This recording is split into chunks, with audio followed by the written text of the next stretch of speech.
SIAM, the numbers behind the WNBA skyrocketing offense. Teams are scoring more points than they ever have. What could be driving the historic surge? The WNBA's offensive revolution. Everybody's talking about the Indiana Fever these days. And who could blame them? After all, the Fever are in the midst of the greatest offensive season in WNBA history. In all seriousness, the out-of-control culture war discourse surrounding Indiana's Caitlin Clark and Sophie Cunningham has distracted from the truly sublime basketball the team has been playing. The Fever visit the Fire tonight in Portland with a chance to extend what is already the longest streak of 100-point games in WNBA history. Indiana has reached the century mark in 4 straight games, surpassing the previous record 3 in a row, and scored at least 107 of its last 11 games. The Fever's league-leading 95.8 points per game is the highest scoring average of any team in WNBA history. They also currently hold the mark for points per 100 possessions. But it isn't just the Fever who are lighting up the scoreboard.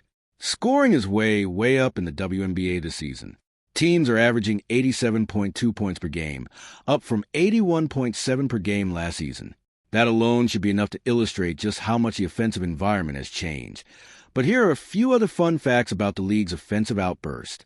There have already been 72 games this season in which a team has scored at least 100 points, double the previous record of 36, such games set in 2023. And there's still almost 2 months remaining in the regular season. There have been 8 non-overtime games in which both teams scored at least 100 points, something that only happened 6 times in the league's first 20 seasons. Only 5 teams in the first 20 years of the league's history scored as many points per game as the average team has this season. 7 of the 14 highest team scoring averages in WNBA history belong to teams this season. The Fever have had 12 100-point games, one more than the previous record set by the Aces in 2023.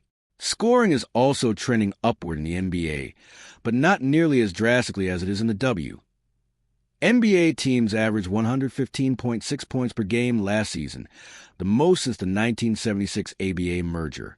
But that was a modest increase over the previous high of 114.7 per game set in 2022-23. That's an increase of 0.8%. In the W, meanwhile, scoring has risen by 5.3% compared to the previous full-season high of 82.8 points per game in 2018. Teams averaged 83.1 points per game in the abbreviated 2020 bubble season. In fact, scoring is on the increase across the basketball landscape. Division I men's college teams averaged 75.9 points per game last season, the most since the run-and-gun days of the early 1990s. For D1 women's teams, scoring was at its highest level in more than a decade. That makes sense. The analytics revolution of the past decade or so has prompted teams to optimize their offensive strategies. Low-reward mid-range jumpers are out. Three-pointers are on the rise. It's happening as much in the WNBA as it is in other leagues, but that isn't enough to explain the W's massive scoring leap. Yes, WNBA teams are taking more of their shots from behind the arc than ever before, 32.3%, according to her hoop stats, but it's only a slight increase compared to last season, 32.1%. when teams average about 6 fewer points per game. But there are a couple of WNBA-specific explanations that make more sense. First of all, the league has expanded from 12 teams to 15 over the past 2 seasons. The Valkyries joined the league last season, followed by the Fire and Tempo this year. But the scoring increase isn't the result of lousy expansion teams getting blown out. In fact, Golden State is among the best teams in the league, while Toronto and Portland have been respectable. However, expansion does mean that players who wouldn't have been good enough to earn a roster spot in previous seasons are now sprinkled throughout the league. The biggest explanation for why teams are scoring more, though, is a change in the way games have been officiated this season. WNBA players and coaches had complained in recent years that the game was too physical. The number of foul calls per game had fallen to historically low levels in 2024 and 25. In response, the league formed an officiating task force in the offseason. The group recommended a variety of changes to how games should be called, the most significant of which was an emphasis on freedom of movement. Officiating is still a source of complaints, but the impact has been obvious.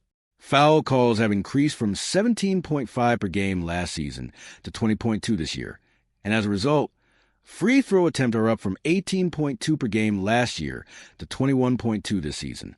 Those numbers are the highest since the 2008 and 16 seasons, respectively. The tighter whistles have also incentivized players to play more cautious defense.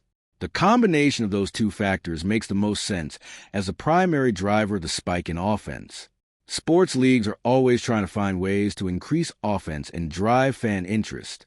The WNBA, through a combination of organic changes in strategy and officiating intervention, has done just that.